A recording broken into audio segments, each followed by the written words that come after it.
Hello the internet! It is Saturday the 6th of January 2024 and welcome back to the channel.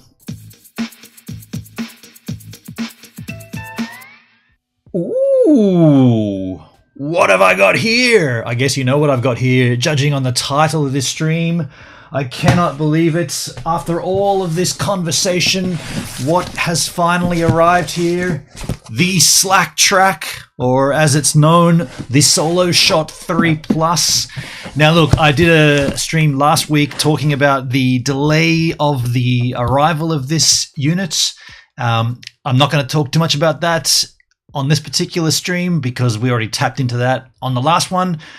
What I wanted to do here was to unbox this unit, set it up, and calibrate it and first use all on a live stream so that if you buy one of these, you will exactly see what you're up against in terms of using it. There's a lot of stories out there, people having success, a lot of stories of people having no success with this unit. So I already encountered my first issue and it was my own doing. I can't live stream that whole process because where I live, I'm going to be using my local beach just right out the front here. But what we've found in the past is when you go over the edge into the dunes, you lose the 4G. 4G towers 3 kilometers that way. The further you go that way, even just a little bit down into the dunes, you lose the reception. So what I'm going to do instead is I'm going to do the opening. I'm going to do the setup, like the take everything out, talk about what it is, get it on charge, maybe even start putting my account details in, all that kind of stuff. And then I will grab this camera, the GH5, and I will go in real time. I'll hit record and I'll go in real time from here as if it's still a live stream and take you down onto the beach and do all the thing, but it just won't be streamed live. So this will be in 2 parts. This will be the first part. The second part will be, and I reckon there'll be a pause as well because there'll have to be a battery charge and there's no point sitting around watching a battery charge. But I just didn't think about it logically. So, and g'day David, how you doing? David in the chat. I did post this on the Facebook user group for the Soloshot 3 Plus user group. Yeah, look, I'm a previous user of a Soloshot and I had a very rough time with it. When it worked, wow, it was awesome. When it didn't work, which was the majority of time, it was a frustrating, horrible user experience. Just super frustrating. And as a surfer, you'll understand when the waves are firing, you want to be in the water surfing. That's why surfers run from the sand to the water's edge. They want to get in and get charged, right? This thing would hold you back. You want to get the footage of it, but you'd spend 25 minutes setting the freaking thing up, calibrating it. Well, that was the previous version. The Soloshot 3 Plus apparently has gotten rid of all of those issues. You can set this thing up in no time at all. You can calibrate it while you're walking. The videos online show someone holding it on a tripod and calibrating it, moving it. Like back in the old one, if you even touched your camera while that thing was calibrating, it would say, camera movement detected, recalibrating, and then it would start spinning again, and it would take another 8 minutes, and then it wouldn't even lock on. So my experience is super frustrating. I'm really hoping that the 3 Plus has resolved those issues, has corrected those issues, but I will say this, from what I've seen online, it doesn't look like that's happened. It doesn't look like people are having the greatest time with this product. People are having to ship them back and get them refurbished and refixed, and I'm just telling you now, that ain't happening here considering the amount of cost that this thing involved to get to Australia. I am not fronting that bill if this thing has to go back and then back to me. Hell no. If this thing's got to go back to Soloshot or Slack track as I call them, they can cover that. So with that in mind, just to make sure this is unopened. This has not been opened. There's nothing. I haven't done anything here. Like I'm just trying to put this out there. This is a fresh delivery, fresh opening. None of this is like tweaked or tapped or I haven't done a thing except I'm going to open it now and we're going to get into this and see what this is all about. Apparently they inspect each unit before it goes out as well. So this has been checked by quality control of some sorts.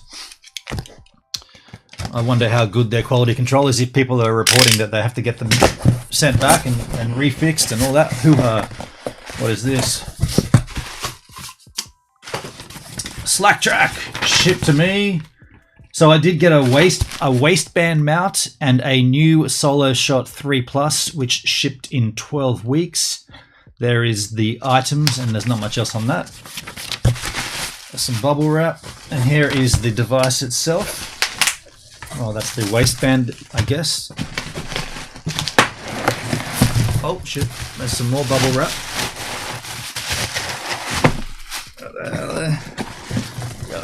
Here it comes, the Slack Track 3 Plus. Okay, it comes in a nice carry case, which I also will be using at some point. Oh, no, sealed end unit. All right, there's your guy. Waistband, we'll get that out first, I suppose.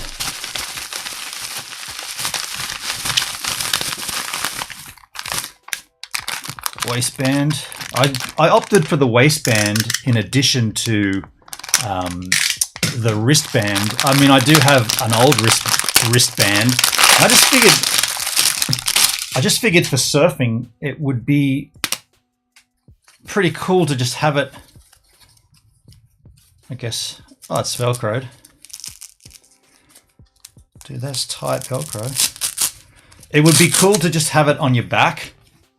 Like sitting on your back as you, and then it's around the front of your waist, and then as you paddle, it's because before, I don't know, it was up here, and sometimes it, I don't know, just I'll probably alternate between the arm. Did I say wrist? I meant arm, the arm mount, and this guy. But I just figured I'd get one just to have it there. All right, let's open it up and then see exactly how this is packaged, because I heard that there's a interior package which people are getting confused that it is the actual packaging. Let's seize. Okay. I don't want to whack my microphone like that. That's the whacking sound. If it happens again, I apologize. Okay, it says attention. Put glasses on.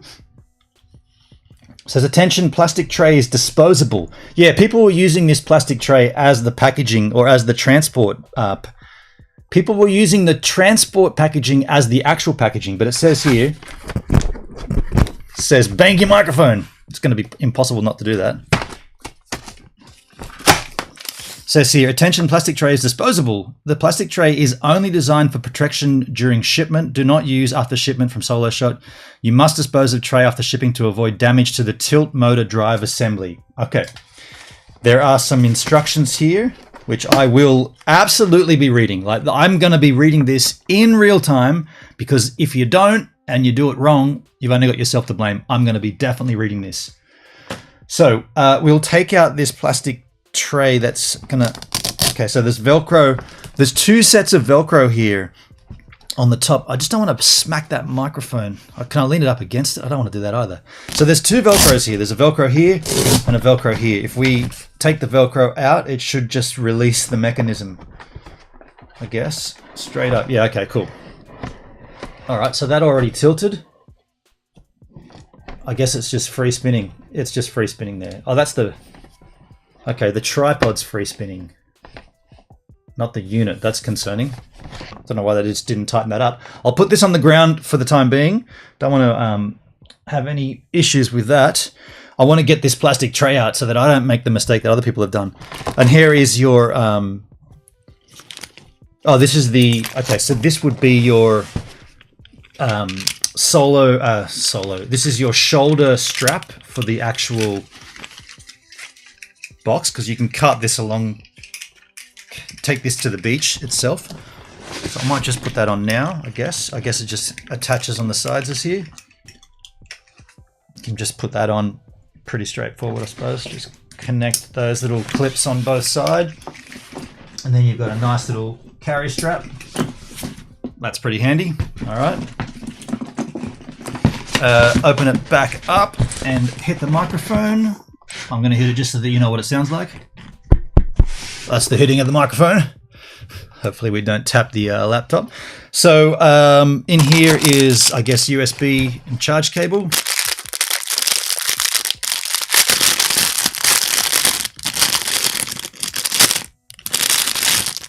And by the way, I'm a little earlier today on stream because there is a nor'easterly onshore wind coming, and I want to get out there before the bulk of that. Oh, here comes the okay, so there's an SD card here that they've given you, although that's just the reader. I guess the micro SD is already in the unit. I've already got a bunch of these adapters, but you need that to dump the footage if you're going to put it straight into a laptop.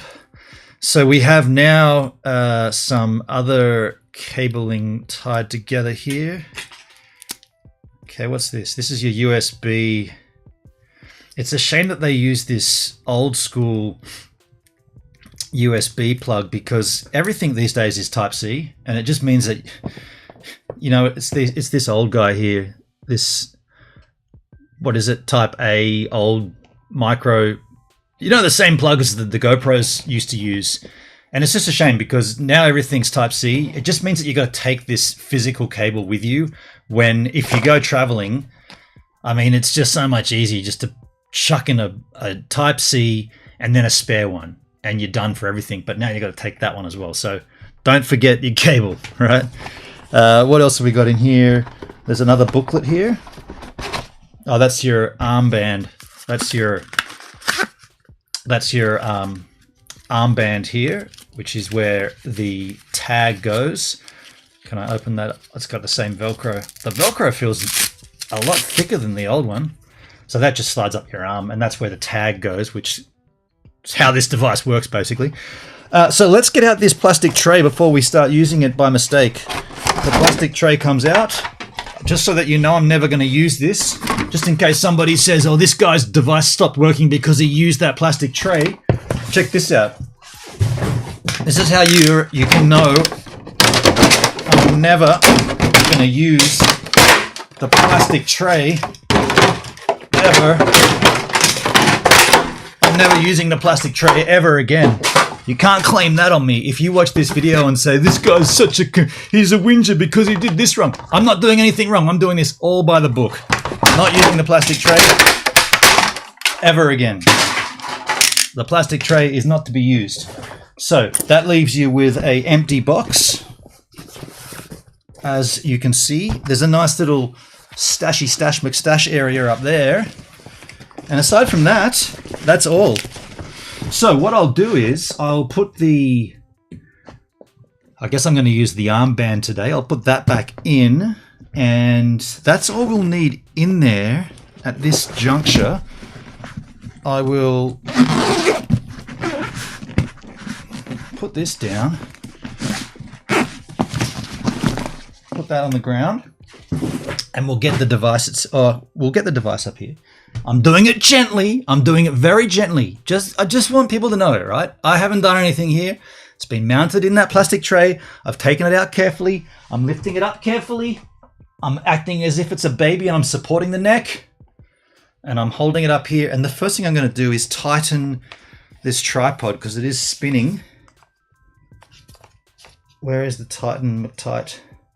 It's not the device spinning on the tripod. It is the device. It is the tripod spinning its own. Oh, here. So look. Okay, so now the device is not spinning, but it's up too high. So I'll just put it down a bit. I'm not going to drop it. Now, one thing I will say before we even get any further, if you're going to use this on the beach, which most surfers will do, here's a little tip that I learned the hard way. Sandbags. What is a sandbag? Can't do this without putting the baby down. Sandbag, something like this. It's got a handle on it. In these instances, it's got two fillable sacks, which you can fill with sand. Now this, I'm actually going to take, I got a bunch of these from photography, but I'm going to take 2 of these empty every time I use this device, and I'm going to hang them off the tripod. Now I'm hoping that there's a hanger on the bottom of this. There should be, right? Oh, there isn't. No, there is. So underneath here, you've got a pull down a pull down clip, and that's from whence you should hang something heavy. It doesn't have to be a sandbag. It can just be a brick or anything heavy. I didn't do that. I used to bury the old, and I used my own tripod. I used to bury my old tripod in the sand, and it was one of those ones that had like the triangular leg, and I used to just throw sand on it. And then one day on a really gnarly storm day, it blew over, and this thing just ate the sand, and it was covered in sand. So there was sand in the mechanisms and sand, and that's how my Soloshot 3 met its demise. Now, at that point, I didn't really care because I only paid 300. Actually, I got it down. She wanted $300. I paid $250. Third, I was the fourth owner, and I only paid $300 for it. And she said to me, look, just be aware this thing does not work. You are buying this unit on the proviso that you do not come back to me. And she was further down the coast. She's like, you're not coming back with this. If you take it, you own it, and then you put up with it. And I was like, okay, well, in that case, I'll give you $250 and we're done. And so I thought, I don't care if it works or if it doesn't. And it did work. At some point it worked, and then the bulk of it didn't work. That's why I've gone ahead and bought one brand new, because they've fixed all those issues. We've already discussed that, but they've resolved all those mind-numbingly terrible setup procedures and poor usage, and apparently these things do work. So I'm going to take care of this one, and I'm going to do the right thing, and hopefully we get good usage out of it for years to come. I kind of don't want to take this tripod to the beach. I want to use my old one again. This is a nice looking tripod. I don't really want to put this in the sand, to be honest, but okay, so what should we do first? Before we do anything, we will read the manual. I'll put this, from now on, whenever I put this down, I'm going to put it on its side like this. So that's going to be how it touches the table, just so that you know, baby supports the neck on its side. Now, El Manuel comes to me. I want to read you Soloshot Safety and Care Instructions. Now, it's a lengthy book, but it is in multiple languages. Read this manual before using the product. Failure to follow these instructions and safety precautions can result in damage to the product or injury. A warning, choking hazard, contains small parts, keep out of reach of children. Strangulation hazard, contains a long power cord that may cause strangulation if used improperly. Keep out of reach of children. Warning, to reduce the risk of fire or electric shock, do not expose Soloshot base and or optic camera to direct rain or moisture. I did that plenty of times. Yeah, okay, so I'm going to have to get a some kind of rain sack. Caution, do not expose this product to excessive heat, such as excessive direct sunlight. Well, they're designed for surfing, and when the sun's out, that's going to happen. So Soloshot, maybe you should have done something about that instead of just saying don't do it, because surfing, sunlight, beach, do not direct sunlight or even place near a source of excessive heat, or in a car subject to high temperatures. To reduce the risk of electrical shock, do not disassemble the base, optical camera, or tag. No user serviceable parts inside. Do not attempt to service or alter the unit yourself. Refer to the servicing to manufacturer, approved service personnel, or warranties void if unauthorized service is performed. Caution, the preferred method of mounting the tag is highly dependent on the sport, activity, terrain, or specific scenario. Be sure to wear the tag in such a way that reduces the risk of it becoming dislodged and or projected into the air, where it may cause injury to you or others. Okay, so that's not going to happen with surfing. Neither the tag or the base should be mounted on a helmet or a headband, as injuries could result to the wearer or others. Okay, well, I thought about putting it on a headband at first with surfing. You know, if you're wearing a GoPro head mount, you could put it in there somehow. It's saying not to do that. By using Soloshot, you, the user, agree to assume all risks, including risks that may be inherent in activities being recorded. You further agree to defend, indemnify, and hold Soloshot Inc., its subsidiaries, affiliates, officers, directors, employees, and agents harmless from and against any claims, liabilities, damages, losses, or expenses, including and blah, blah, without limitation to reasonable legal fees arising in matter. So they're covering their ass, right? I don't know if they've been litigated against in the past from people using their products. I haven't heard that story. I've heard stories of people saying, this thing doesn't freaking work, but I haven't heard of any lawsuits. Important usage instructions. In the safety instructions, the word product refers to Soloshot, including the base tag, optical camera, and all of its accessories, unless otherwise stated. Okay, so it's always referring to the thing. Read instructions. All safety and operating instructions should be read. That's why I'm doing this, right? You might say, what a shit live stream. I'm doing all the things. I'm doing all the things so that when this thing doesn't work, because let me be frank, I don't hold much faith in this. I've spent I'm long enough into this stream. I've spent a fuckload of money on this, but that means money. I just don't have any faith that this is going to do what it should. I'm very, very skeptical. So I'm just doing everything by the book. You can go away and come back and fast forward this if you want, but I'm going to do it because it says to do it. I'm going to get a drink of water here.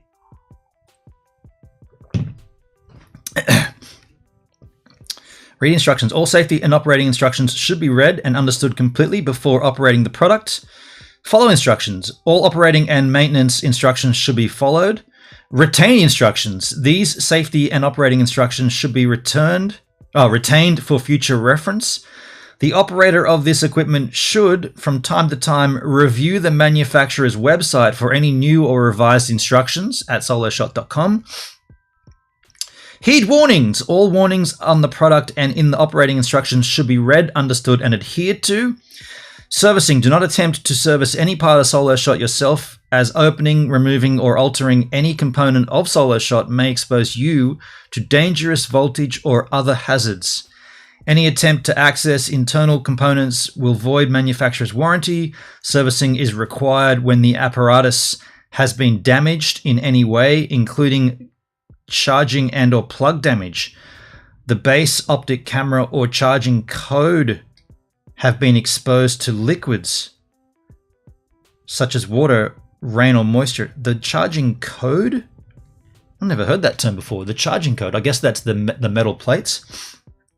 So you don't want them to be exposed to water, moisture. Objects have fallen onto the base or the camera or the products do not operate normally due to manufacturing defects or have been dropped or damaged due to user neglect.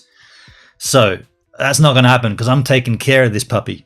This is not the same experience I had last time where I knocked or this thing fell over in the wind and the sand. For servicing info, are you kidding me? They hyphenated the word information. For servicing, hyphenate mation. Seriously? They didn't even spell check this shit? For servicing information, contact customer service at soloshot.com. Contact. Heat. Do not place any part of Soloshot near any heat source, such as radiators, heat registers, ovens, stoves, or other apparatuses, including amplifiers that produce heat. So no bands. You can't use this if you're a rock and roll band. Water and moisture. Do not expose the base or optical camera directly to water. Electric shock hazard in uppercase. Do not expose base, optic, X, camera, or power cord to wet environments. The tag is water resistant up to 50 feet, but the base, optical camera, and charging are not waterproof or water resistant. So you're definitely going to need a baggie if it rains on the beachfront. You're going to need a bag for sure. There's no doubt about that, right? Hey, by the way, if you're watching this and you appreciate what I'm doing, thumbs up the YouTube stream. And also, if you're watching this not on YouTube and you're wondering why I'm not engaging in the chat, I'm only seeing the chat for YouTube. So come on over to YouTube. Accessories. Only use attachments and accessories specified in this manual or approved by Soloshot, as all other accessories may be hazardous. Please reference specific safety information provided with each Soloshot accessory. Magnetic or electric fields. Now, this is going to be important because I do wear the shark bands, which is a magnetic shark repellent device. Do not use Soloshot close to TV transmitters. Okay, I won't do that. Portable communications devices. Well, my phone will be in my bag. Or other sources of electric or magnetic radiation. So for today, I will not use the Soloshot with I will not wear my shark bands for today. If I get eaten by a shark, that's on you, Soloshot. They may cause interference or permanent damage to your Soloshot. Unplug this apparatus during a lightning storm or when unused for long periods. So I will say this, I did use the Slack Track 3 with and without the shark bands. We tested that. We were like, well, maybe this isn't tracking because of those shark bands. We tested it with and without. It made no difference. And you might say, what about the very first time? The very first time you got it, did you have the shark bands on? Good question. I cannot remember.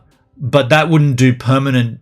You might say that might have been how you permanently damaged it. No, it was already. Let me be clear. The woman was selling it because it didn't track.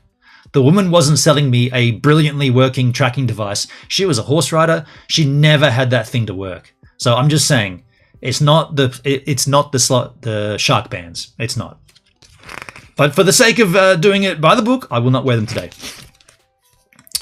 It says clean base tag and optical X camera. Unplug the base from the wall outlet. There's no wall outlet. It's just a USB. I don't know why they're. Yeah, it's just a USB charge.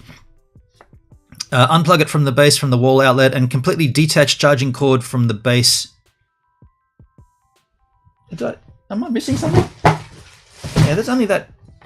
Okay, I don't know why they're going on about this. It's not a wall outlet. Unplug the base from the wall outlet and completely detach charging cord from external surfaces of base and optic camera. Do not use liquid or aerosol cleaners on base or optic X camera. Clean the tag and armband only by rinsing in fresh water and then dry tag with a dry, non-abrasive cloth. The product should be cleaned only as recommended in this manual. Power adapter? What the hell are they talking about? The power cord should be routed such that it is not likely to be walked on or pinched by items placed on or against it. Pay particular attention to plugs and the point from which the cord exit the products. See, this is where Soloshot loses a lot of their goodwill. They're referring to something that doesn't exist. This is the only cable that came with this. There is no wall outlet. This is just a standard USB charge, and you can plug that in anywhere you get USB power from. So this is where they kind of haven't read their manual. They haven't realigned things to suit their products. Like, what are they talking about when they talk about a wall plug? They're talking about some other product, right? That's a bit of a shame. If they expect us to read this, they should make it relevant. It's also sticky on the back. Objects and liquid entry. Never push objects of any kind into or through opening of the base optic camera or tag, as they may touch dangerous voltage points or short out parts that could result in fire, electric shock, or damage to the product. Be careful not to spill liquids or any kind on the base optic. Okay, so we're not doing that. Now it's got all the FCC statements, so I don't need to read that. It's got copyright statement, instructions, important. Oh, now this is in French. Okay, so okay, all right. So that's the preamble. That's all French. Here comes Deutsch. That looks like Italian.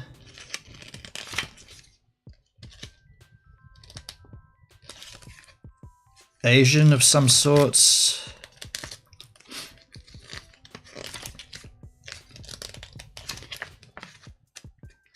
Unidentifiable.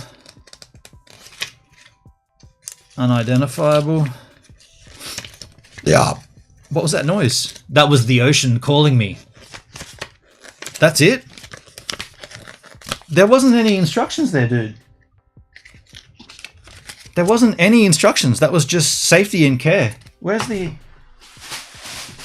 There isn't any instructions on how to set this thing up. Are you kidding me?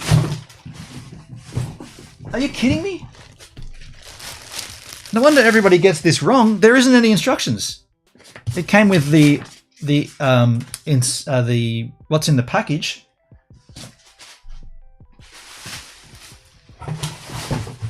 Dude, there. Unless I'm missing something, there is no how to get this thing set up.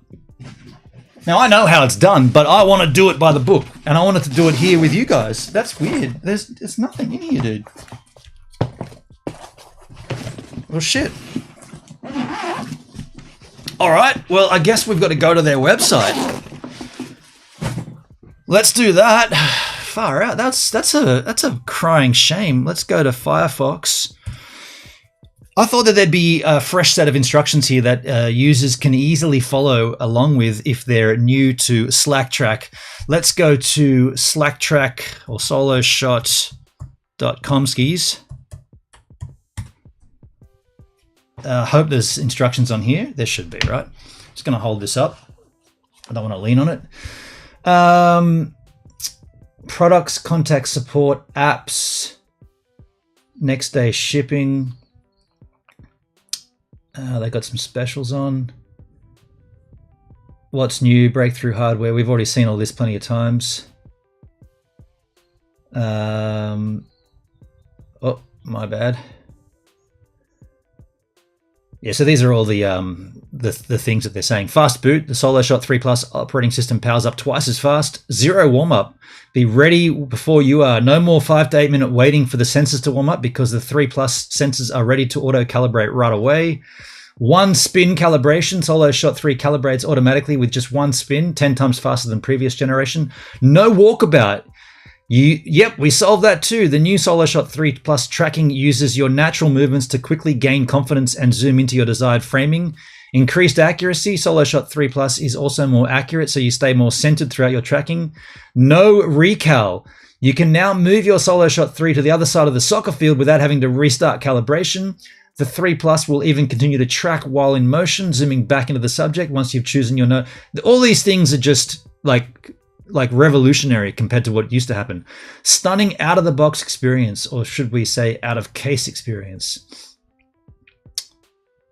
Says here, your new Soloshot 3 Plus full bundle arrives fully assembled in a custom-formed case, complete with a shoulder strap, tripod, and 128 gigs of verified memory. We didn't even see that, but where is the memory? Let's get back onto here. Where is the memory card?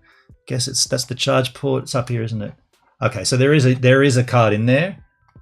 You can verify that by just pushing it out. Actually, I found that very difficult to get out. We don't need to take it out, so I'll just push it back in. You won't hear it, but there's a little audible clicking. I'm not going to be taking the card out. I'm going to be dumping footage. How did we used to do that?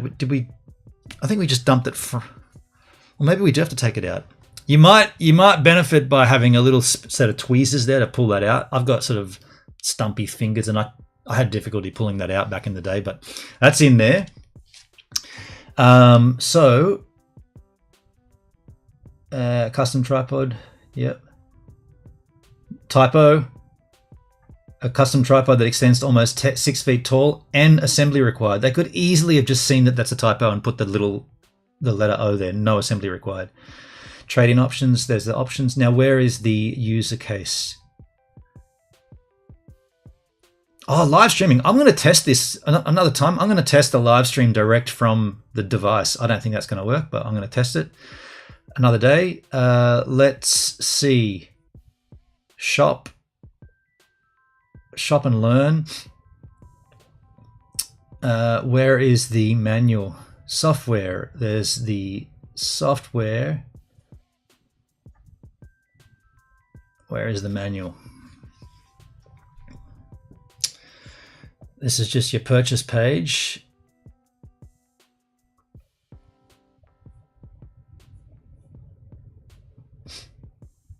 Where is the manual? Contact support. Let's hit support up top here. Soloshot 3 Plus support. There should be a manual to download, surely. The basics. Okay, here we go. From opening the box to your first tracking session, an easy as 1, 2, 3 skis. Read this. Okay, here we go. In the case, you got a lens cover. Checkity check. Checkity check, lens cover. Card and reader. Yep, we've already seen that here. The tag. Well, the tag is attached. The tag is attached on the front here. And there is the armband. The mini USB charging cord, checkity check. The 3+ lens, the base, and the tripod. And the shoulder strap is already attached. On the tag, there is a power button. Let's take the tag off. The tag has a power button, the OLED screen, and the function button, which is the plus, same as last time. Note, tag already comes docked to your base. Make sure to remove the plastic protective wrap from the tag before using. I'll just do that now. So just doing everything by the book here, folks. We're taking the plastic tag, the plastic wrap off the tag. Not like an Apple device where it's very clear how you do that. There's just a way, I guess, you feel for a little slot. I don't want to put a box cutter under that. But now the tag is free. That's what the tag looks like, by the way. That's what goes onto. Well, it used to go onto the device when you're calibrating, and then it went onto the armband. I think now you calibrate it with it already on the armband. Although I'm not so sure. We're going to learn though.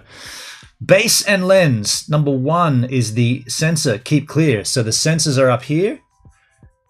Up there, keep that clear. The microphone is mono. It doesn't really matter. I've found the microphone on this device just to be like a scratch microphone. You just use it to sync up your other cameras. I film with GoPros as well, so you just do an audio clap and sync all your devices up with a clap.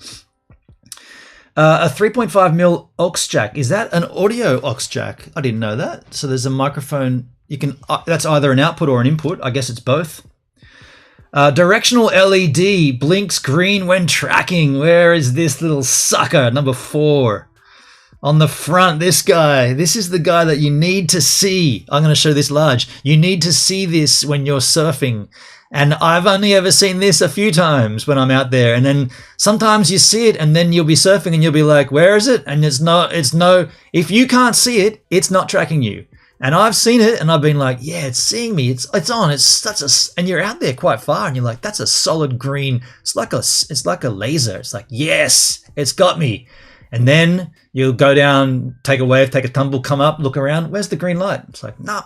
And you'll see a faint green light. It's like, it's pointing over there. So this is what you want to see, right? Number 5, the K-lock port on side, lock not included. That's if you want to lock it to some device. If you want to, it's just here. If you want to lock it to a wall or a tripod or something. Tag and accessory port number 6. 6 is here. The tag and accessory port on the front skis. 7 HDMI out. HDMI out? On what? Since when? HDMI output? Seriously? Has that always been there? HDMI output? That means you can just plug it straight into a... That's not HDMI. You're tripping. Is that a micro HDMI output? 8. No, that's on... 8 is up here. Where's 8? What are you talking about? 8 is there on the front. What the fuck? Are you seeing this? 8. On the back of the unit, number 8 says HDMI output right here. 8. On the back of the unit, that thing there. That's telling me that this device, this port here, is a HDMI output. Now, I genuinely can't remember if that was on the other one. Because that would mean, instead of using the RTMP live streaming features inbuilt, because I believe that to be clunky as well, although I'm going to try it, but you could just go straight from that right into your LiveView Solo or any streaming device. That's going to be worth testing. A direct HDMI output, it's micro, straight into either a Teradek if you've got a Video Go or a Wave, or if you've got a LiveView Solo, or if you've got a laptop on the beach, you could go straight into it and go into OBS. That's interesting. I don't know. I feel like should have been something I would have known on the last one. Surely that must have been there before. I just never used it. SD card slot, and we've already got the card up there. Lens release button is number 10. This is important if you want to take the lens off, which we don't want to do, but there is a button to do that. It's right there on the back here. You push that, and then that takes the lens forward, and you can take it off. Base and lens power button. Press for 3 seconds to turn on. Number 11 skis. Now that is the button right there. That's important to know. That is the power on button. It's right above the little LED screen. Number 11, the base and lens power button. Press for 3 seconds to turn on. 12 is a touch screen, which was a little bit clunkified. 13 is a rubber tripod coupling, and that is down here, obviously the back and the front. Now, interesting, here in the manual it says not included a wall power adapter. You will need a USB wall plug adapter suitable for your country with 1.5 to 2 amp hour rating, such as for tablets. I've got all that stuff set up there for my live content anyway. I'm just charging some batteries for the beach in a moment. Charging a fully drained Soloshot will take approximately 4 to 5 hours. Okay, so in that note, we should do this right now. So plug the standard USB end of the cord into the standard socket on the wall adapter. I've got one set up right now. The mini USB cord of the cord goes into the Soloshot base. The base goes, let me just verify where that is again, just to make certain. The power cord goes to 7. The mini power cord is at the base on the front. That is your charge port at the 7. And the type in the USB port. So what it's telling me is that this is your charge port here. This is a serviceable USB type A port, which you don't use. So we just plug this in here. Just plug this in straight away. And I'll plug this other end into the wall socket that well, not the wall, but the bait. I've got a board set up here with power in it. I'll just take these off. Plug this straight into one of these guys, and we should be getting a charge immediately. Okay, so straight away the power came on the back here, and it says it's charging. Okay, good. Okay, well that's important, and it looks like it ships to you with 1 bar missing, which is so it's not going to take 4 to 5 hours. Okay, so now that went off. It smells like vomit. It smells like chunder. It really does. So that's a red light. I'm assuming it needs to be green. What we'll do is I'll just put this here. I'll keep an eye on it. Or actually you guys can keep an eye on it as well. I'll just turn it. There goes my glasses. I'll just turn it around so that we can keep an eye. We'll keep reading the manual, but it is charging and the red light is on and it's getting a charge. Okay. All right, so we'll keep reading this just for reference sake. So we were reading the wall power socket plug adapter. Charging your Soloshot. Assemble the power cord. We've done that. Docking your tag. The tag docks into the front port of the base to charge, pair, and update. We should put the dock on then too, right? If we're going to charge. Sorry, we should tag the dock. Dock the tag. The tag docks onto the front port of the base to charge, pair, and update. To dock your tag to the base, hook the top of the tag buttons facing up. So the buttons are on the front here. The front facing up, this is the same as before. Hook the top of the tag at a 45-degree angle to the front port of the base, and then press the tag into the base until it snaps securely. The tag will charge automatically whenever the base is charging. Perfect. So the base is charging right now, so let's dock the tag. 45-degree angle, buttons pointing up, and didn't make an audible click, but it does have what am I trying to say? The display lit up, and it says I think it says charged. So the tag already came fully charged by the sounds of it. It says charged. Okay, it says charged. So should we leave it on if it says it's charged and we're still charging the unit itself? Do we leave it on? I don't know. Guess we'll read and find out. But there is still the red light on the unit itself as it's charging, but the tag says it's charged. Let's continue reading and find out. The tag will charge automatically whenever the base is charging. Yeah, cool. Plug the mini USB, plug in the Soloshot. Okay, so I've already done that part. At the base, which is located under the long rubber door on the side of the base. Your base and tag will show their charging screen when powered off and charging. Okay, it doesn't really. Is that a touch screen? It says your base and tag will show their charging screen. It showed it at the start, but now the screen goes off and the red light stays on. But I wonder if I tap the screen, will the screen light up and show me the 3 bars and the 4th one? Let's see. No, it didn't do a thing. Interesting. So I'm just assuming that that's right, even though it's kind of not doing what it sort of said it would. Your base and tag will... Oh, we are here? Yeah.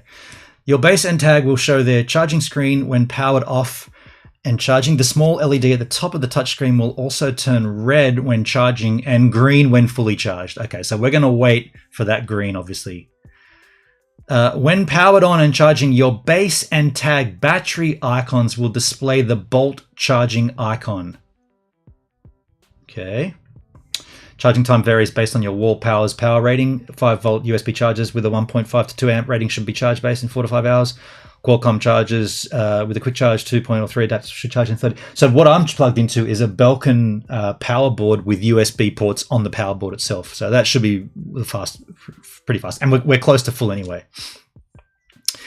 Tips and tricks. More memory. Your Soloshot comes with a 128 micro SD card pre-installed that can hold 4 hours of 4K 30, 1080 60 or 1080 120 video, or 17 hours of 1080 30. Does this not shoot 4K 60? It only shoots 4K 30. Okay, I was mistaken. I thought it shot 4K 60. You may use a micro SD reader, one included, or a similar device for offloading video to the micro SD card. Yeah, cool. If you require additional memory, reference the table. Cool. Alternative tripods. Your Soloshot comes already connected to the custom Soloshot tripod with a 3/8 inch threaded connector. Use the square rubber tripod adapter to make sure your base is securely connected to the tripod. That is securely connected. Yeah. Caution, make sure your Soloshot is firmly connected to the tripod before each session. Only use the square rubber coupling to tighten or loosen your Soloshot to the tripod. Never tighten or loosen your Soloshot by turning the base body, as this may damage the gear assembly. So what it's telling me there is that when you want to take this off, you have to do it via the rubber adapter. And that means that you're not turning... Oh, you can't see that, but that means that you're not turning... we will take it off. I kind of want to leave it on in this instance because it came with it already on, and I don't really want to take anything off. I want to leave it factory, unless it says you take it off beforehand. But the idea of what it was telling me is that there is a rubber thread underneath the base unit. So the base unit has its own little thread which you can then turn. Do not grab this and turn it itself. You want to always turn it from that base unit. That's what it's telling me. So that makes sense, right? You don't want to ruin the threaded assembly. It says here, should you wish to use your Soloshot with a different tripod, such as a taller one, you may remove the Soloshot from the tripod provided using the caution described above. Make sure the tripod you use is at least as sturdy as the tripod provided. Yeah, cool. Okay, well, that was one little out of the case experience. Okay, first boot and registration. Let's see what this is about. First boot, create a Soloshot account. Go to app.soloshot to create a Soloshot account using an email address. You will create a username and password and then upload an avatar. Okay. Let's do that then. Not a hyperlink? Awesome. That wasn't a link on a PDF. That's great, Soloshot. That's a simple thing you could add. Okay, so it comes to this page. Are you new to Soloshot? Sign up, connect with Facebook, or create an account. I will go ahead and do this off scene. I'm going to create an account here. This has always been a source of frustration with users of their products, because once you've made an account, the unit is forever linked to that account. And apparently there is no way to unlink them. So when I bought mine fourth hand off this woman, this horse rider, she told me, she said the password is and the email address is, and I was like, who the hell is that? And she's like, I don't know. That's what they gave me when I bought it off the other owner who bought it off the first owner. Isn't that clunky? Isn't that so clunky that you have no way of changing the user who first does this? So in the sense that I'm doing it now, if I ever sell this or lose it or it gets stolen or something happens, it's always going to have my email address and my user details inside the device. Now, I should be clear. You don't need that information to use it, but if you want to personalize it, it's kind of nice to be able to give it your own personal touch. It's kind of strange. You don't need it, so you can create a phony email address and a phony everything. It doesn't stop the usage of the device. But if you want to personalize it and give it your own little touch, well, you're giving it that touch forever. So just saying, and that's something that they could easily fix in coding, right? They could easily change that, but for heavens above, they never have, and they just don't seem to care about it. One of the biggest questions that gets asked on the forums is, how do I change? I bought a Soloshot secondhand and it's got someone else's email. How do I change it? You can't. My username is going to be gives a minute. So I'm going to use a username that someone might actually search later on. And if they do search, they'll come up with my YouTube channel, the one you're on right now, gives a minute, but I'm not going to spell it incorrectly.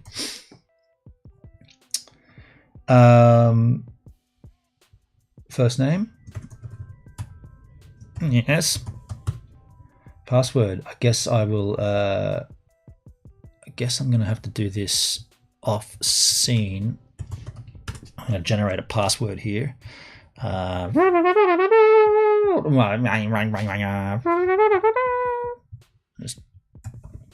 want to remember this shit. If I'm doing it for the first and for the only time, I want to remember what I'm putting in here, right?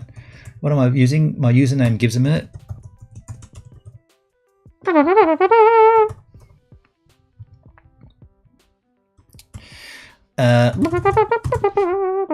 Oh, wait a sec. Should I choose a simple password? Because I'm going to have to type it in. I bet I got to type it in on the stupid little touch screen. So I just did a smashing of keys. I might actually think about that. I might change it to the dog eat the cat, hashtag exclamation 1924. That's not my password. But I'll make something simple. I'm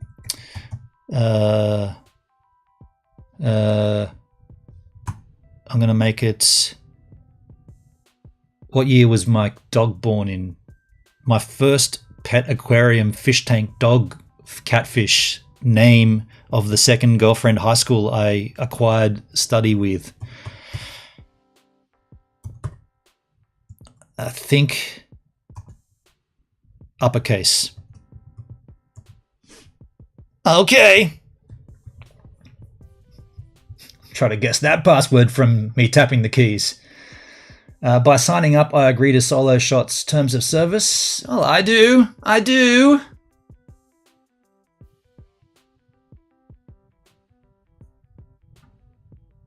Oh shit, username unavailable.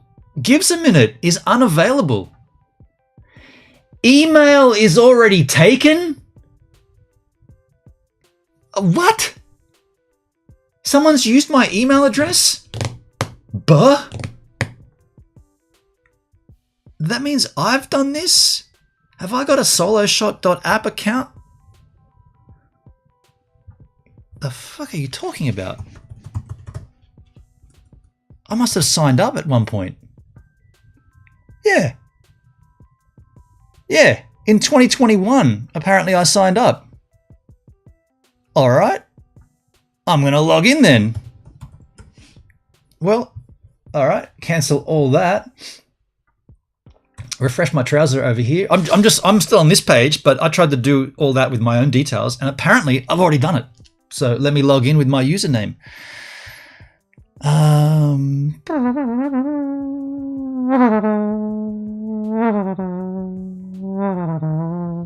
Username is taken, so that's okay. What's going to happen here now with this device if I've logged in? Okay. Oh, okay. Interesting. Interesting. Check this out. I logged in with my details, and this is the dude. This is the original owner of my first. This is the person that the horse rider would have bought it off. JL. This is what I'm saying. How stupid is this? Like, I log in, and I now see someone else's details. What the fuck, Soloshot? Wait, is that not right? No, it's not. Okay, okay. This is what? This is like. Sorry, my bad. This is. I'm sorry. I got that all wrong. This is almost like a social media page, but that's confusing, right? The first thing I see, 3 years ago, test drive. Yeah. Okay. So I got that wrong. Sorry. I'm logged in up the top here. I'm logged in.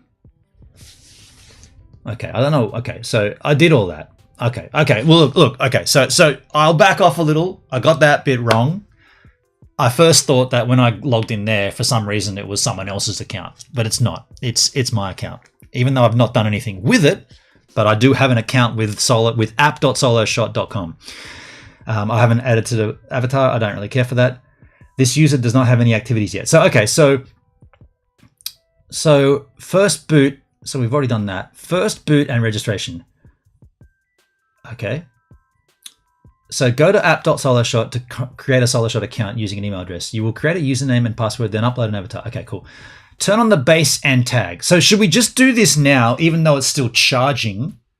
We have close to a charge, but we can obviously go through this process and then, you know, come back and let it finish the full charge, because it's still on red, right? It's still getting to the full charge, but we can unplug that cable and then just go ahead and turn this device on and set it up.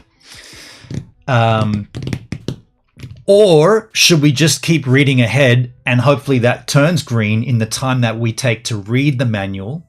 I think we should do that. I think we should prioritize the manual and then come back to it. Okay, so let's read ahead. So it's going to ask us to press and hold the power button for 3 seconds. The base screen will show the Soloshot logo, the 3+ animation, and the initializing sensor screen. That takes less than 30 seconds. With the tag, so the tag is not docked at that point, so take the tag off. Press the power button on the tag. The LED screen will illuminate immediately. Now it's asking me to register the base. So select register, then enter the username or email and password created in step 10. So this is creating your account. You want to... Step 10? Wow. If you register more than one base to your account, each base will be assigned a unique base number, B1, B2 at username. So this is how you'll do, and I've got to put my password and shit back in. That's cool. Register your tag. Register will be flashing on the tag when you turn it on. You dock the tag to the base. So as soon as you turn that on, it will say register. Then you put the tag in after you've registered the base. Now, by the way, is it safe to say you can do this indoors? The reason I'm asking is because it uses GPS satellite signals. It hasn't got Wi-Fi enabled yet. It's just using the GPS. And from what I understand, a lot of the horse riding community was up in arms because Soloshot always said do not use this device indoors, but we have an indoor accessory coming which you can attach it and then you can use it indoors. Now, from what I understand, that indoor accessory never came, yet people got billed for it and people have been waiting for 6 to 7 years for it. So what I'm saying is, if I do this inside, I should open up my door so that the GPS signal can go outside and find the satellites. Maybe we should attach it to Wi-Fi first before but I don't want to do anything that's not by the book. So I'll do what it says, even though what it says doesn't seem right. It doesn't seem like this is the correct step order. I feel like I should be connecting to a Wi-Fi network before I go ahead and register all these tags and shit, but I'm not going to. Just like I smashed up the plastic packaging, I'm going to do everything as they've said, because it doesn't say anywhere to take this outside and do this. In fact, if you're using a computer, more than likely you'll be indoors unless you've got a laptop. So I'm doing it by the book. Just saying, right? I'm just trying to be super clear about this. I'm doing it exactly what they say. Dock the tag to the base. The base will prompt you to register the tag. Tap register and continue. If you register more than one tag, each tag will be assigned a unique user number, T1, T2, at the username of your choice, which gives a minute for me.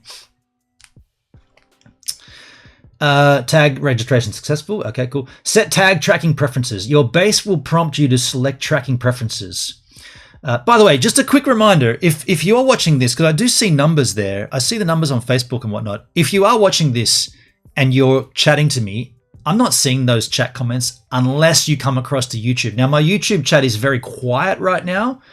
I get it that this stream is not quite my usual content and the chat is silent, but this is important and I'm doing this for your sake if you buy this product. That's the reason I'm doing it. John C., I'm here. Yeah, I knew that there's people watching. Thanks, John, for chirping in.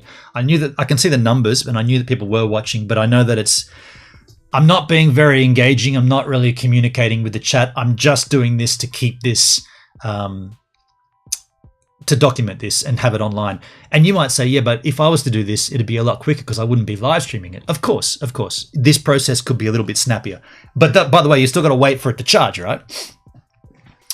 I've been on since the very beginning of this live stream. I see 3 watching and 2 likes. Okay, thank you so much for that, John. I would like to see more likes, at least the amount of people watching. But then again, this might not be likable content. There's that to think about. Now it says set the tag tracking preferences. All right, your base will prompt you to select tracking preferences, auto track. Select this if you want your base to automatically track this tag when detected, and that's the default, which is what you'd want.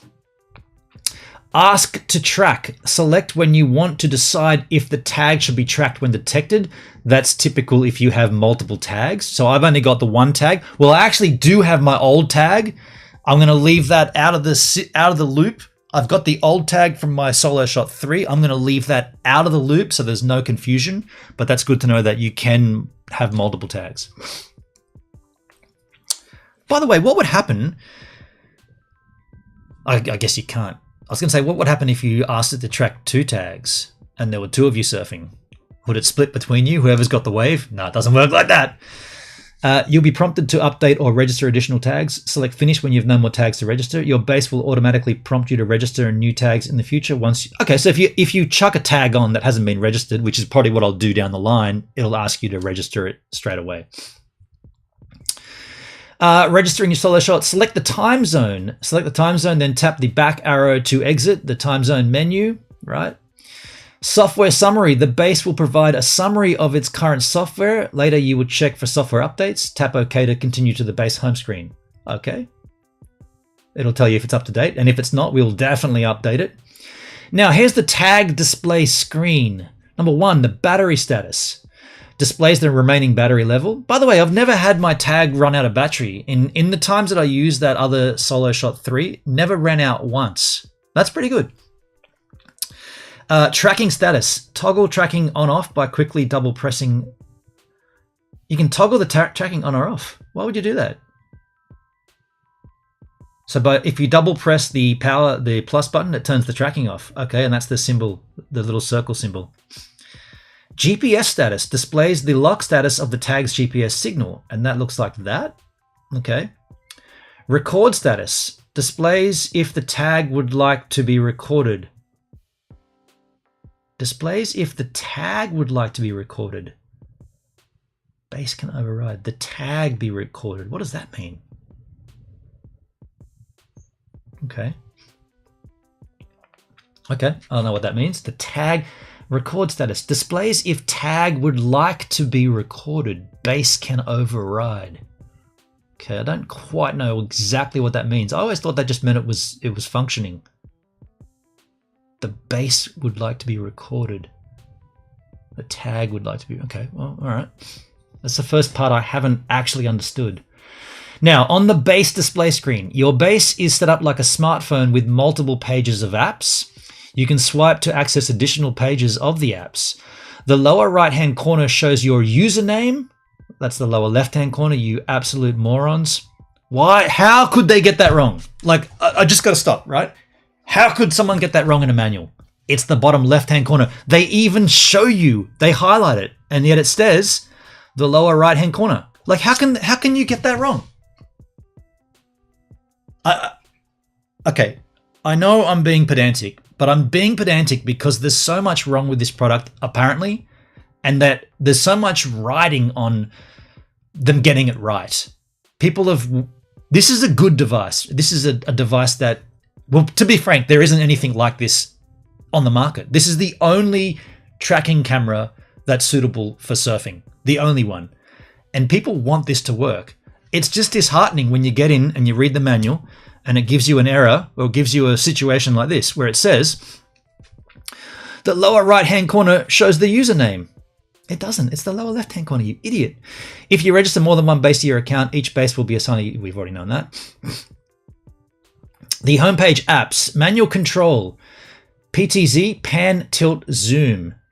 To manually point the camera, record and live stream without enabling tracking. Now that's an interesting point. So you can just use this camera as a camera, a point like locked off camera if you wanted to. I don't know why you'd want to spend a $3,000 tracking camera to just not track, but if you needed it, it's there. Most of the time, you'll hit the track button. Select tags, that's the center button here. You'll select your tag, start, stop tracking, toggle record on, off, trigger photos or bursts, adjust tracking and camera settings from here. Motion time-lapse. Use Soloshot's precision motors and a high zoom camera to capture a series of photos over a long period of time to create time lapses with motion. Now dude, that is something that I never touched before, but what that is, that's a slider. So you've got a slider ability because you've got motion, left and right tilt, and you've got zoom in and out. Therefore, you've got a slider. Now, what's a slider? It's one of those bars that cameras sit on. You often see it with landscape photographers, nighttime astrophotographers. Their camera moves along a track and moves into, like, typically they follow the path of constellations or whatever, and they'll follow where the Earth is turning slowly, and then the Earth will stay in the spot, but the stars will move and blah, blah, blah. You can do that with this camera. Now, I got to tell you, my use case and my experience with this camera, there's no chance that I'd bother with that shit, because that seems like an additional feature that, yes, it sounds lovely, but if the base usage of the camera is a tracking camera and it tracks an armband, a tag, and they can't even get that to work properly, imagine and that happens to be in like an hour or an hour and a half of surfing. Imagine the frustration you'd have if you waited for a particular satellite or a comet or a constellation, and the weather was clear and everything was perfect, and you did this, you set it up, and you went to bed, and you came back 7 hours later, and it was like camera untagged from dock, or camera or whatever the flaw is, and you'd be like, well, that was a waste of 8 hours. What I'm getting at is, I don't think I'll ever use this feature. I didn't even know it was there, to be completely frank, but maybe I should test it. I don't know. Page 2 on the apps. So this is when you scroll one more, and you can tell which page you're on because there's a little blue dot to dictate which page of the app you're on. On the page 2, tags, add remove tags, much like you would manage known Wi-Fi networks. Settings, and speaking of Wi-Fi, you've got the Wi-Fi, the card info and formatting software and version. Updates, check for updates, download and install latest software. Cool. And that looks like the end of that page. That's the end of the first boot. Okay, so we'll keep both of these. Oh, we didn't. We've already closed. What we'll do is we'll open that up again. So we've done out of the case experience. We've done that one. And the next one we just did was first boot. We'll put it back to the top. And then we'll do first time tracking the basics. Read. Okay, here we go. Tracking tutorial, the basics. What you need. You need the Soloshot base and lens. They come pre-assembled to your tripod, complete with the 128 gig micro SD card. Where to set up? Okay, all right. Find an open location with a good view of the sky. Good equals backyard, park, or street. Bad equals city balcony, urban canyon, or deep ravine. So right now I'm in, and I'm probably in the greatest spot to do this because to the right of me, which is only 30 meters. 30 meters is is the sand, and then an additional another 30 meters, and you've got the ocean. So there's nothing to the right of me. To the left of me is a downward hill into suburbia. So I'm on a hill. I'm high up, and I've got the ocean, a clear view of like, what's that? Almost 180 degree view straight out to the east. And the sky, it's a clear day. Oh, there's a bit of cloud out there. It's a regular Australian summer day. I'm in the greatest location to do this. Mind you, I'm sitting here on a stream right now, so I won't do this step inside. This will be a step that we do after we've got to that point where we've got the full charge and we've done the registration. But what I'm getting at is I'm in the best location according to what they're asking here. So a bad location will be a city balcony, an urban canyon, or a deep ravine. Now, here's another important selection here. Important. Many of these suggestions in this tutorial are specific to keeping your first tracking session simple, aka in a flat and open area with no obstructions. As you get to know your Soloshot 3 Plus and check out other tutorials, you'll develop a more complete understanding of how to get the most out of your Soloshot in a variety of activities and filming conditions. That sounds like waffle to cover their asses to me, right? They're saying this will get you going, but what you'll find is it might not always be the same. That's what that sounds like. They're covering themselves because they know that this is not consistent. And that's probably the biggest flaw in this product. It's very, very, or in the other one, the previous version of this product, very inconsistent. So they know that, so they're covering themselves. Again, we've got the specifications of an open area. Choose an open backyard, a street, park, or a beach so that both the camera and the tag have a good view of the sky. Important, your Soloshot 3 has many sensors. Setting up near tall buildings, cliffs, trees, large metal objects, or power lines can affect the tracking accuracy. So no power lines, no buildings, no trees. Clear vantage point. And by the way, I've got none of those around here. Ensure that the camera has an unobstructed view of the subject who will be wearing the tag. For example, ensure that people won't be consistently standing or passing directly between the camera and tag. So you don't want to do this in front of a whole bunch of yahoos. You want to just do it with you and nothing else. No trees, no people. Nothing in between the camera and the dude wearing the tag.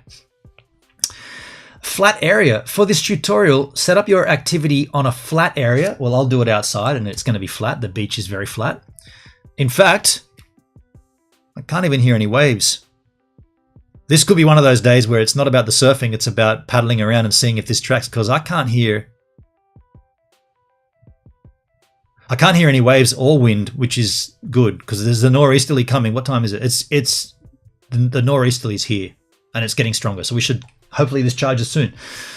For this tutorial, set up the activity on a flat area. Soloshot 3 and the subject being tracked should be roughly on the same level. Okay, so that'll be fine. We'll be on the beach. Level setup. It is good practice to make sure your camera legs are evenly open for a level shot. Open those legs. Mine are. They are. First time tracking. Turn on the base and the tag. Now this is where it was super important to do things in a particular order and dance around the sun and do the haka, and you had to do all this weird shit to get this thing to work. And the thing was, everybody that you spoke to, and again, this is the previous model, every person you spoke to had a different way of doing it.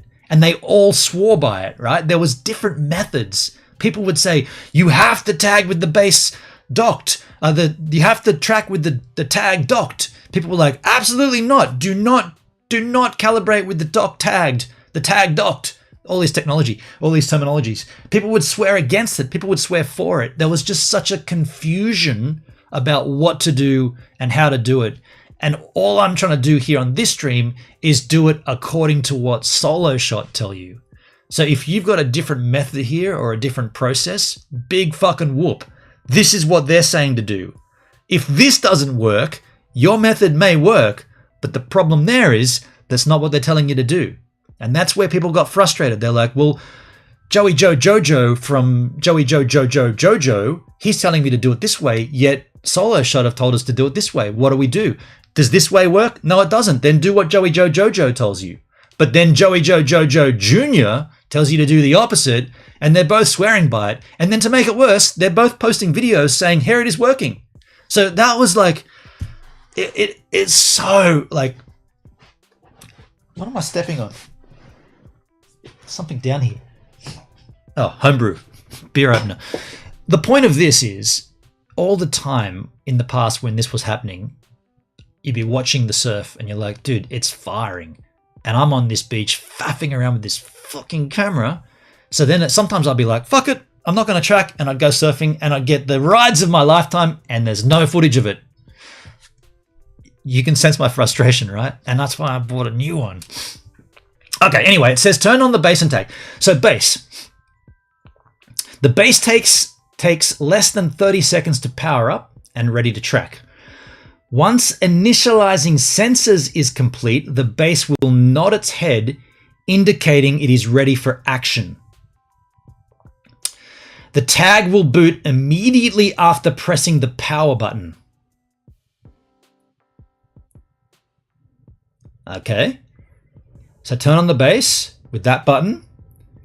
That'll take less than 30 seconds to power up. Once the initializing sensors disappears from the screen, the bass will nod its head, indicating it's ready. The tag will boot immediately after pressing the power button. So you turn the bass on. I'm assuming you wait that 30 seconds, then you press the tag button. Am I getting that right? You press the bass power button. It takes less than 30 seconds. Initializing sensors will come up on the screen. Once that's finished, the bass will nod its head. That tells you you're good to go. Grab the tag, press the power button. It'll turn on immediately, it says. Number 4, tag, new hot start. If you have used your tag within the last 6 days and have not taken a flight somewhere new, your tag will get locked into GPS in 10 to 20 seconds, okay, under good sky conditions. Otherwise, your tag is considered cold and will take 40 to 120 seconds to get a suitable GPS log. Okay, that's fair enough. Okay, and it's showing you here with a diagram, a good GPS signal is when the GPS signal, which is that little weird symbol, does not have a line through it. If there's a line through it, it's got poor signal. If there's no line through it, it's good. Okay. Okay, that's clear. Number 5, wear the tag. Snap the tag into the clip. We're going to use... Oh, that's the waist mount one. I kind of want to use that, though. I kind of want to use this. I don't want to use the arm tag. I'm going to use this. Pretty long. We're going to use this. So you snap the tag into the clip with the button side aligned with the window. So the window of the clip here. Wear the tag with buttons facing upward and logo facing out. So buttons will be up towards your neck and the... Yep, that's cool. Important, holding the tag logo down, holding it in a closed hand or putting it in a pocket may cause poor tracking. Okay, so do not hold it. The logo must be facing up. The buttons face up and the logo facing out. Okay, that's fair. Track app. Tap the track app icon from the home screen. So the first thing you do once you've done all this, you tap the home screen. On the first screen of that, it'll come up with in the center, track. You tap that. You select tag. You registered your tag to your base and selected auto tracking preference in step 3 before. So you've done all that. Boot and registration. So your base is ready to track the tag as soon as both are powered on. So it's ready to go. And you'll see by a little indicator 1 of 1. 1 of 1 tags is ready to go. Troubleshoot already? Well, shit, you've already got trouble? That's a shame. Seeing 0 of 1 under the tag icon, that means you haven't got a tag ready to go. If you do see 0 of 1, tap the tag icon to see a list of available tags to track. Yep. Okay, cool. That makes sense. We've only got Otto Fillmore. Otto Fillmore, I love it. We've only got one tag, so we won't be seeing that. Tip here is go to the multi-mode tutorial to learn about how to track multiple tags. Okay, here we go. Start tracking. Tap the blue tracking button, which is this big blue. It's not quite that big on the screen. It's just right there next to the red. So you tap blue. Normally green would begin, but here it is blue. Select track. Use the default settings for this tutorial. 1080p 60. Framing, bottom, middle. Field of view, medium field of view. Okay, we'll do that. Select field mode to continue to calibrate. Now, this is where I would have chosen water. I would have chosen water. It says here, remember, many of the suggestions in this tutorial are specific to keeping your first tracking session simple, in brackets, a flat open area with no obstructions. As you get to know your Soloshot 3 Plus and check in other tutorials, you'll develop a more complete understanding of how to get the most out of your Soloshot in a variety of activities and filming conditions. I would have chosen water. Hold on a second. It's now contradicting itself. It says, tip, for purposes of this tutorial, we're using field mode. In the future, feel free to try other track modes based on the activity. I'm going to be filming surfing, so should I just choose water? I don't think I should.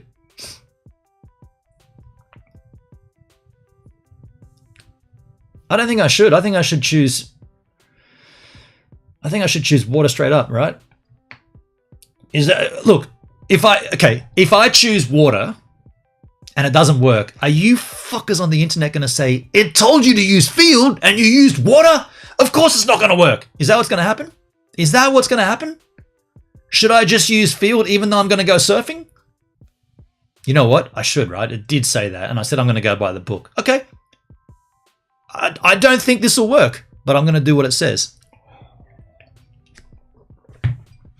Because it says in the future, feel free to try the track modes. So here comes the calibration spin, the big spin. This is the source of frustration for many, many people. After pressing continue, the base will spend a few seconds stabilizing, then it will perform a single spin, taking about 10 seconds. And this is when back in the day, you could not touch this at this point. You did not touch this. You left this alone at this point.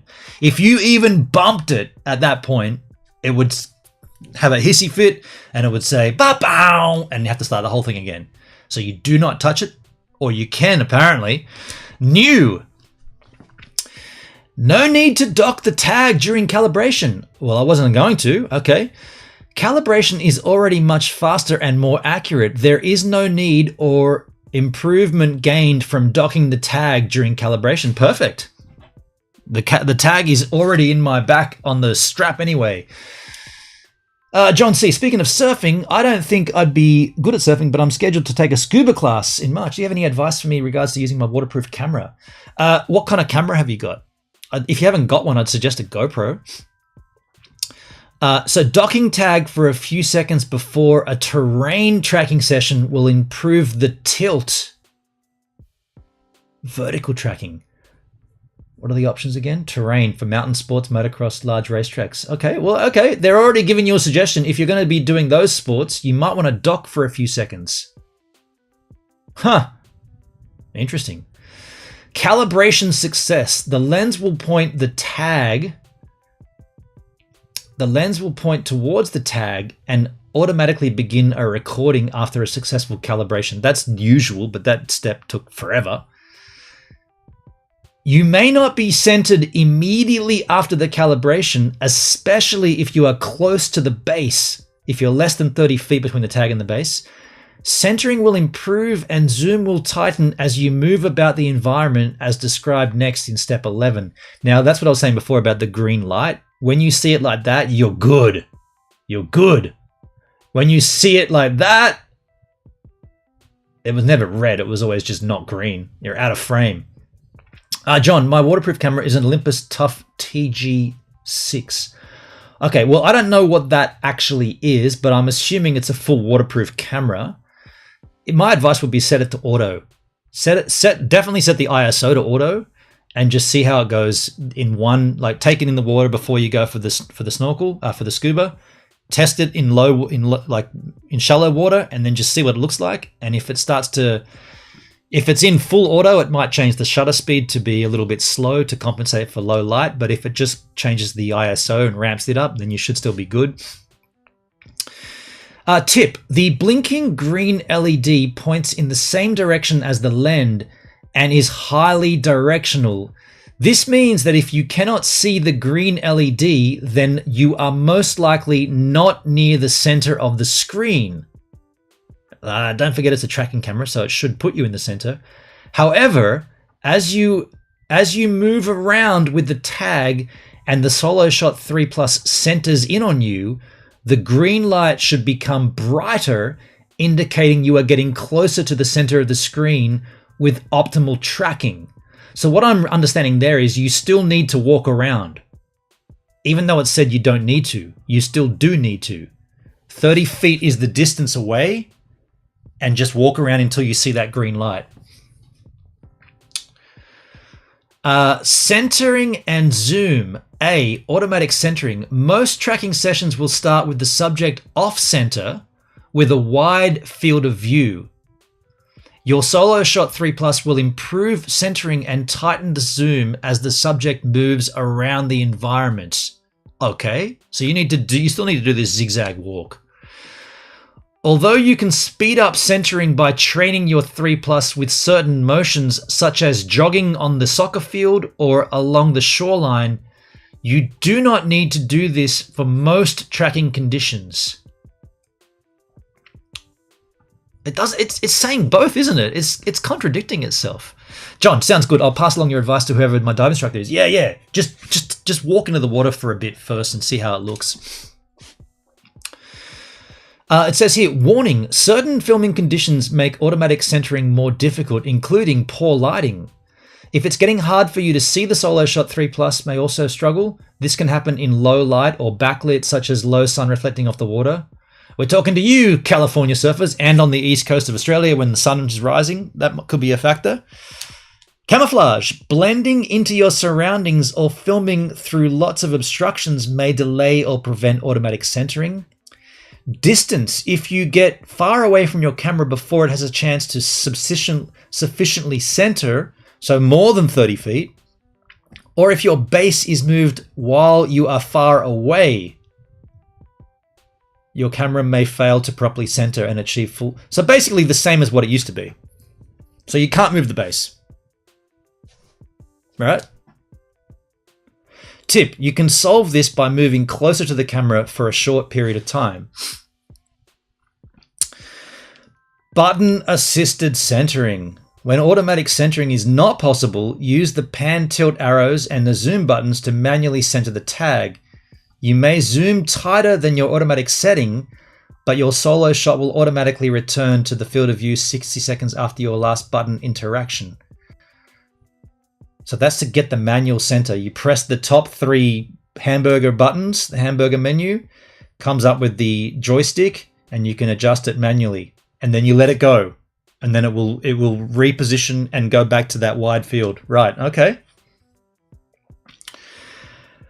Record status and stop. Recording starts automatically after a successful calibration. You can start or stop recording from the tag or the base. From the tag, press and hold the plus button for a few seconds to toggle recording. The camera icon will have a slash through the line when the recording is off. Okay, so that's what I was saying before on the manual.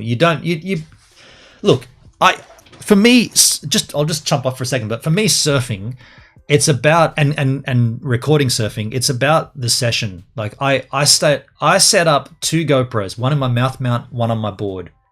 And I set up a beach camera. It used to be my iPad, now it'll be the Soloshot. I let those cameras run for the whole duration of the surf. And that typically is dictated by the GoPro batteries.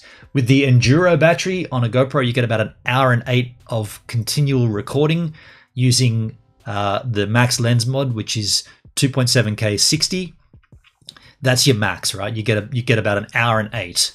It varies, but you get at least 1 hour, which is enough for a session. So I'm typically not stopping the record on the Slack track. I'm not stopping the record on the GoPros.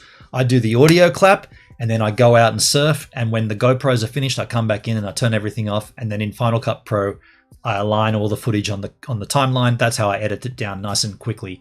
So I won't be using the record start stop. One good thing, or a good thing about the Slack track, when it does work, if it tracks you, you know that it's recording. So it's on. It's on once it's tracking you and it's recording, which is pretty cool. Pretty cool. But there is a way to stop it if you wanted to from the tag. Press and hold the plus button.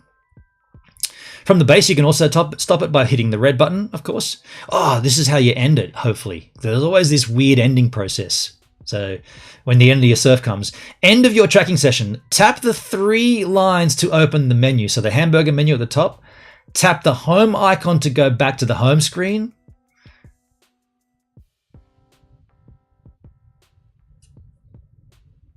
That's it.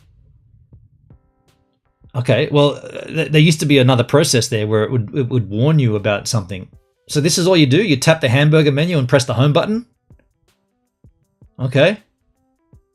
That's changed. Wow, that's it. Okay, I'm hoping that does work, because there used to be this step where it was like, you'd finish your, like sometimes I came back from a session and I know I was in because the green light was bright for the whole hour and I'm like, hell yeah, I've been tracked the whole surf. That's wicked. And I get back and then I do the stop motion, the stop button or whatever it was. I can't remember exactly what it was back then. And then you'd get back and you'd dump the footage and there'd be no footage. And people, again, the people that were saying, you got to do it this way, you got to do it that way. People would say, did you do this? Did you do that? Did you press this button? Did you do this menu feature? And I'm like, no, I just press stop. Like any normal person would do. I've just pressed, like, you got to do this, you got to do that. It's like, are you serious? There's a process involved in stopping this from tracking, like as equally as lame as the process to start it. It looks like they've changed that. I mean, it doesn't mention anything. It doesn't say anything. It just says, press the hamburger menu and press the home button. Press the home icon to go back to the home screen. I'm assuming that stops the tracking. Doesn't say anything. On the main screen, tag manager, tap to see and manage available tags. Track button, stop or pause tracking. Record, start or stop live recording. Stop recording. Live, start or stop live streaming. Where's that for? Okay, you hit the live bar. Status bar displays Wi-Fi strength and battery. Well, we won't have Wi-Fi on the beach, but I know what it's saying. Drop down menu, pull down for more items. That's 6. That's the hamburger menu. SD card displays recording time or space available. Yep, that's fair enough. Drop down menu. Exit the track app by pressing it. On 8 there. Yeah, exit the track app. So you go back to home. Wi-Fi access manager, number 9, right? The pan, tilt and zoom controls, PTZ controls, number 10. Manually adjust centering and zoom while tracking. Settings, 11. Access all tracking, see advanced and camera settings, resolution, frame rate, photo. Yeah, cool.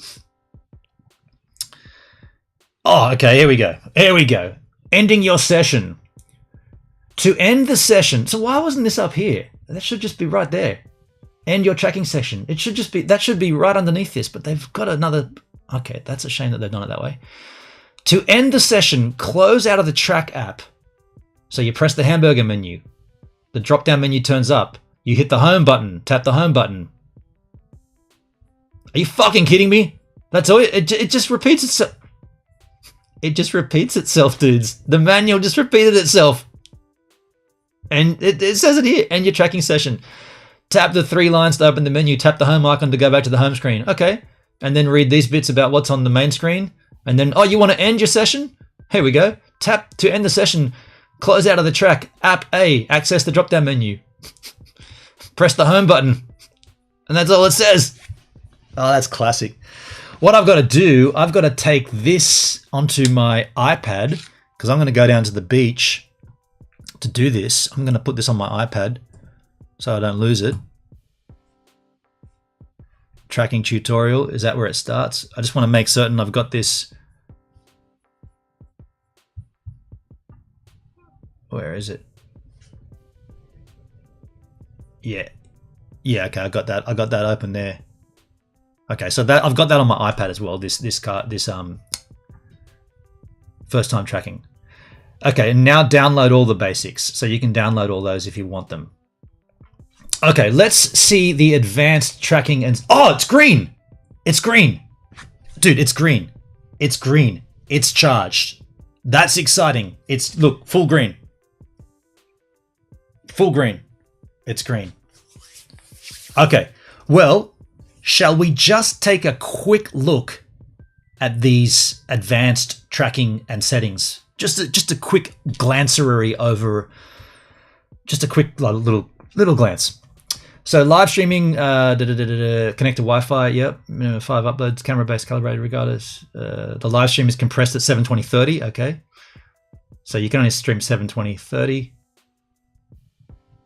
I mean, you can obviously do what I said and go straight out of the HDMI output.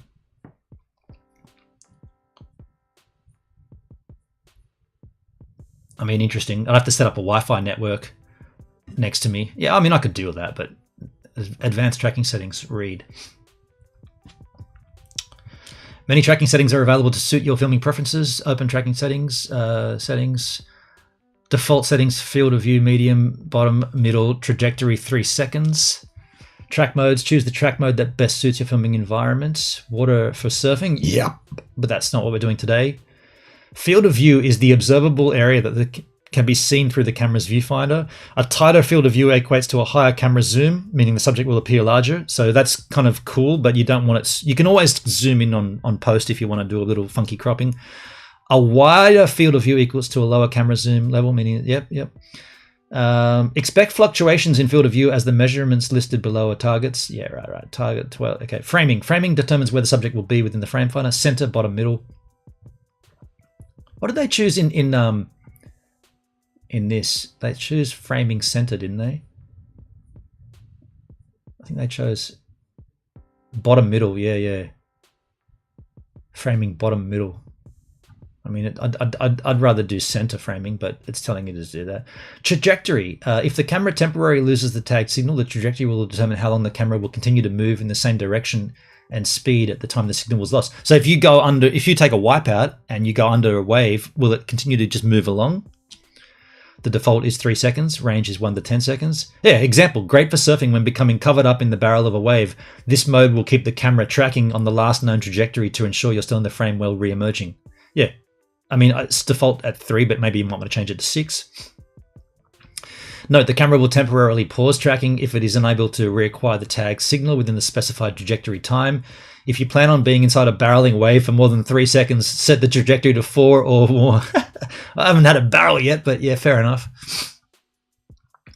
Advanced camera settings. This should have resolution in it, right?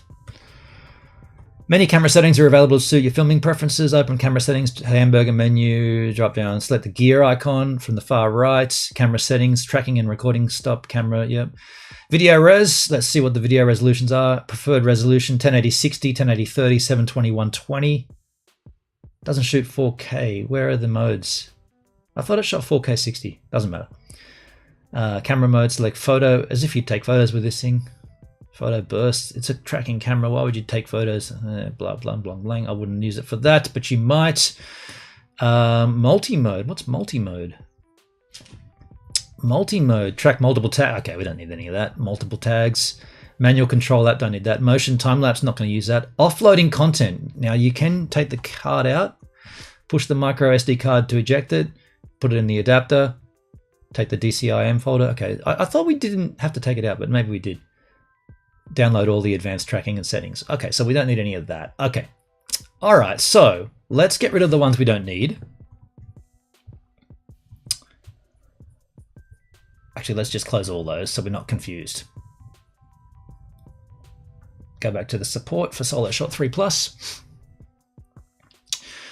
And the basics. Out of the case experience, first boot and registration. We can go back and do this first boot and registration because the first time tracking is what we're going to do outside.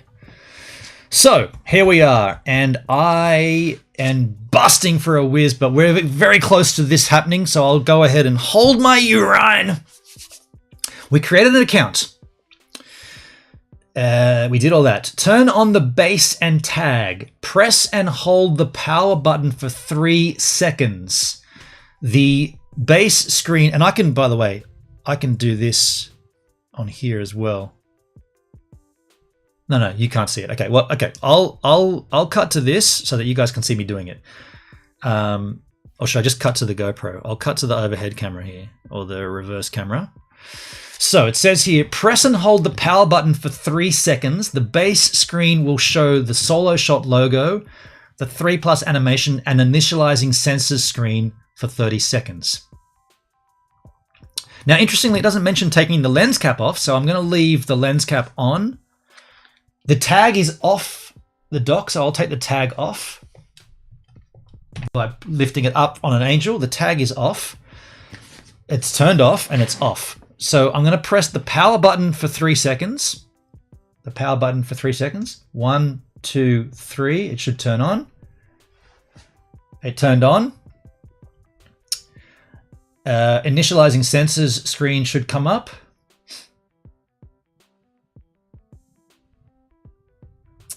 The logo screen is still happening. Logo screen came up. 3+ did a little doozy. It did not say initializing. Okay, so first of all, it says to continue, register your Soloshot. So it did not do what it said. Just saying, right? It did not do what it said. I'm just saying it did not do initializing sensor screen. It just jumped straight to register your Soloshot. I'm going to do what it says here on the next step. It says to turn the tag on. And then it says register your base, even though it's telling me to register the base right now. I'm gonna do what it says in the manual. So it says here to turn the tag on. Press the power button on the tag. The LED screen will illuminate immediately. Okay, that happened. Illuminated immediately. It's telling me to dock it, and it's telling me to register. So I'll just leave that there. Register. It says register your base. Select register. Enter your username or email.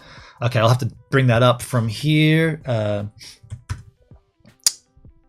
Just give me a second to get off screen here and open up my username and all that hoo-ha. Soloshot. Username is gives a minute. Password is a funky amount of words and letters. So I'm going to, on the camera, I'm going to select registration. I'm going to enter my username and password and click continue. So I'll do this now. Register. No Wi-Fi. Now I told you about this. Why didn't they say connect to Wi-Fi first? Right? Like, isn't that such a simple step that they could have put in? But they didn't. And now it tells me you've got to connect to Wi-Fi. So connect to Wi-Fi. Scanning for networks. The beach house will go available networks. We'll just, there's no 5G.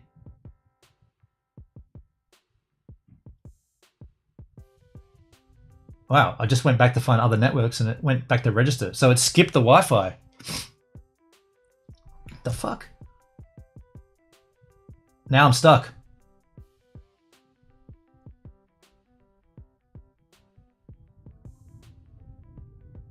Okay, connect to Wi-Fi. Available networks. So it's not picking up my 5G network. It's just picking up the 2.4 gigahertz. Password for beach house. I'm going to need my glasses on here. What is my password? Oh shit, I don't know. I don't even know if that's the right one. I don't think that's it.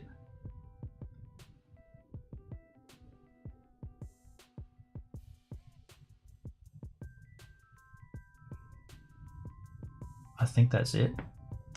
Connecting to beach house. Did I get the password right?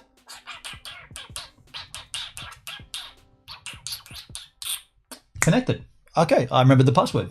So we're connected to Wi-Fi. Now it goes back to register. So enter your email or username. Here we go. My email, my username is gives a minute. How did I spell that? Like that. Okay.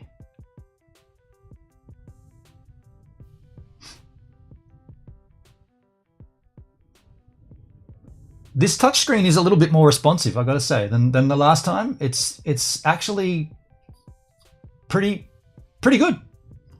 It's better than the GoPro touchscreen, I'll say that. Password. This is going to be fun. Password is a whole... No, there's no copy and paste, is there? Oh, dude, I can't even see that. Okay. Okay, this is going to be fun.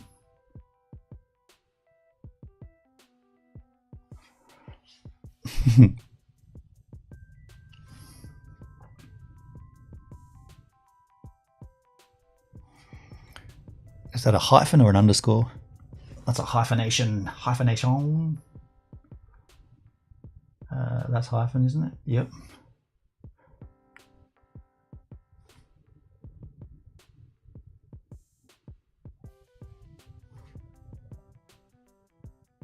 Uppercase. Oh, wrong letter. Is that an O or a 0? I'm going to say that's an O.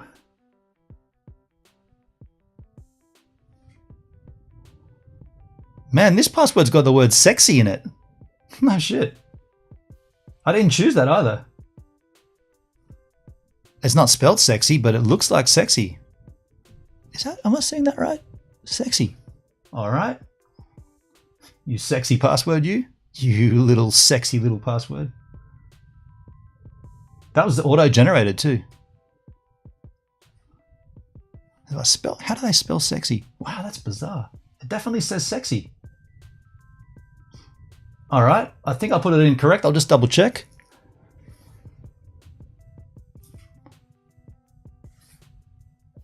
Man, for an auto-generated password, it repeats characters quite a lot. Holy shit.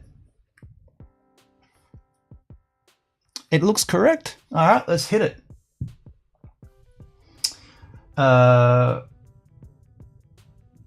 Registers. Okay, I don't know. It's a bit confusing. The interface just stays on register.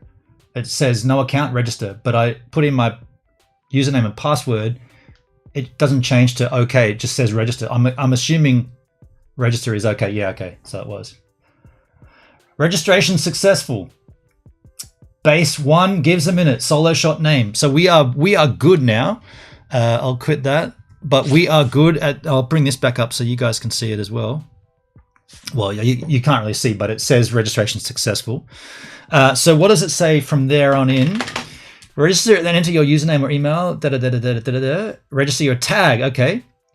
Register will be flashing on your tag when you turn it on. Dock the tag to the base.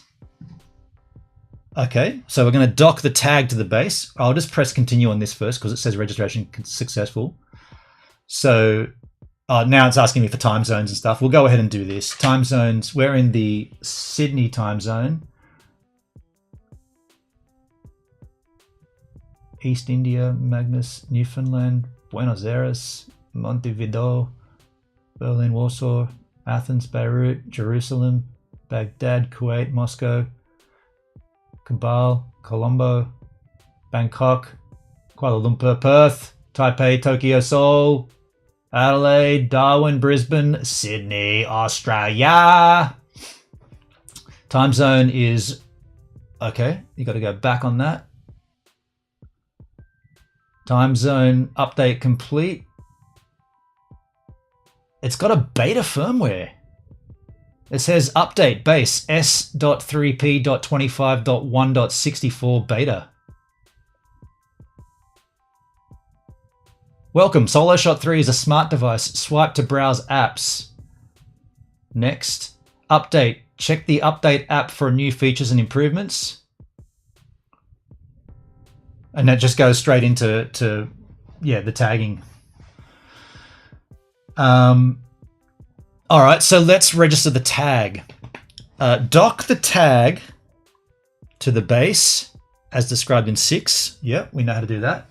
On an angle, the logo facing up, dock the tag to the base. Tag is docked. It says register a tag. The base will prompt you to register and the tag. Tap register and continue. Register. Please don't remove the tag. Registration successful. Tag 1, it gives a minute. I've got a tag 1 and we're back on track preferences. That means we are pretty much good to rumble here. Let me kill this. Let me kill that. if I understand correctly, that's everything done, although we should just check for updates, because I did see, yeah, it says here, after you've registered, it says, select your tag tracking preferences. Auto track, of course, we'll leave it on auto track. We'll do auto track, and it defaults back in. Okay, so now time zone has been selected. Software summary. Later you would check for software updates.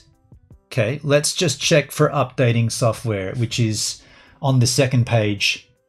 Update. Let's just check. Checking for updates. Soloshot is up to date. Okay. Then at this particular point, I think we are good. We are good to go ahead with this first time tracking. We are good to go ahead and do this. So what I'm going to do, and I said this before, I've got that tutorial on my iPad right here. We're all charged up, ready to go. I'm going to get into my wetsuit, get my surfboard, get the GoPros all ready, get this camera, take this camera with me. We'll go outside, we'll do this, we'll go down to the beach, we'll do this process, but that will be part 2 of this content. So I'm going to end the stream here, and in about 4 hours, once I've put that video onto the YouTube, I'll upload it and I'll put a link in the top line of the description of this live stream, which will take you to the next part. That will include a session surfing, and that will include everything we've done here, the next step, which is tracking tutorial, the basics, what's it called again? First time tracking. So thanks for everybody being here. Thanks for your patience with this. I know it's pretty detailed, but like I said, I want to do this all by the book. Thank you, John C. Appreciate you being in here. If you did like this stream, thumbs up, and I'll catch you guys on the upload in a little while. And I'll see you out there for surfing shortly. Hopefully it's not too windy. Doesn't seem like it yet. All right. Get him out of here.